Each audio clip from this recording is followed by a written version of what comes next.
40 دن کا بادشاہ۔ پرانے زمانے کی بات ہے کہ ملک فرانس پر ایک بادشاہ حکومت کرتا تھا۔ وہ بہت پریشان رہا کرتا تھا کیونکہ ملک میں چوری اور ڈکیتی عام تھی۔ باوجود کوشش کے بھی وہ اس پر قابو نہیں پا رہا تھا۔ ایک دن بادشاہ پریشانی میں محل سے نکل کر جنگل کی طرف چل پڑا۔ اس نے دیکھا ایک لکڑہارا بہت محنت سے لکڑیاں کاٹ رہا ہے۔ لکڑہارا بادشاہ کو دیکھ کر اس کے پاس آیا اور کہنے لگا، بادشاہ سلامت، آپ کسی شاہی سواری میں نہیں آئے؟ بادشاہ نے اپنی پریشانی کی وجہ بتائی تو اس نے کہا، اگر آپ اجازت دیں تو میں کچھ عرض کروں۔ بادشاہ نے سر ہلایا تو وہ بولا، آپ مجھے کچھ دن ملک پر حکمرانی کی اجازت دیں، مجھے امید ہے کہ یہ برائی ختم ہو جائے گی۔ بادشاہ نے اسے بخوشی اجازت دے دی۔ لکڑہارا بادشاہ بن گیا تھا۔ اس نے فوراً حکم جاری کیا، اگر ملک میں کسی بھی طرح کی چوری ہو جائے تو فوراً چور کا سر قلم کر دیا جائے گا، اور جو سفارش لے کر آئے گا اس کو بھی پھانسی دے دی جائے گی۔ لوگوں نے اس حکم پر توجہ نہ دی اور اگلے دن کسی کے گھر سے زیورات چوری ہو گئے۔ بادشاہ نے حکم دیا، چور کو فوراً پکڑ کر لایا جائے، اور سپاہیوں سے کہا کہ اگر چور پکڑنے میں ناکام ہوئے تو ان کی جگہ تمہیں پھانسی دے دی جائے گی۔ کچھ روز گزرنے کے بعد سپاہی چور پکڑنے میں کامیاب ہو گئے۔ انہیں جیل میں بند کر دیا گیا۔ لوگ اب ڈر کے مارے سفارش نہ کریں وہ بادشاہ کے باپ کے پاس گئے اور ان سے گزارش کی وہ بادشاہ سے معافی دلوا دیں۔ وہ ان کے ساتھ جانے پر راضی ہو گئے۔ بادشاہ نے جب سفارشی کے طور پر اپنے باپ کو دیکھا تو سپاہی کو حکم دیا، ان کو جیل میں بند کر دیں۔ پھر اصول کے طور پر جو حکم جاری کیا گیا تھا اس کی تکمیل کر دی گئی۔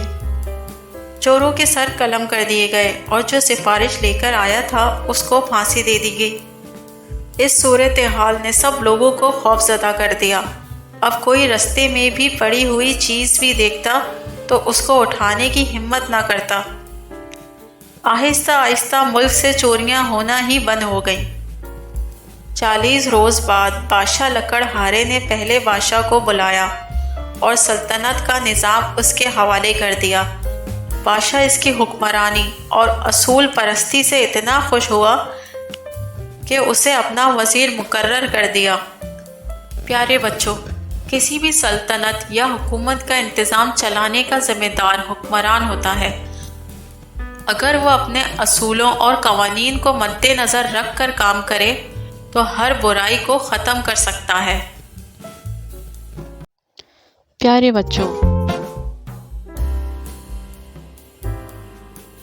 یہ کہانی ہے ایک باپ بیٹے کی جو اسکوٹر پر کہیں پر جا رہے ہوتے ہیں۔ تبھی جو باپ ہوتا ہے اس کی نظر پڑتی ہے روڈ کے سائیڈ میں کچھ لڑکوں کے اوپر جو کہ کیچڑ میں کچھ ڈھونڈ رہے ہوتے ہیں۔ تو اپنا اسکوٹر وہاں پر روکتے ہیں اور جا کر کے ان سے پوچھتے ہیں کہ بیٹے کیا ڈھونڈ رہے ہو یہاں پر؟ تو ان میں سے ایک بولتا ہے کہ آپ کو دکھ نہیں رہا ہے کہ یہ سامنے سونے کا پھل ہے، ہم اس کو پانے کی کوشش کر رہے ہیں۔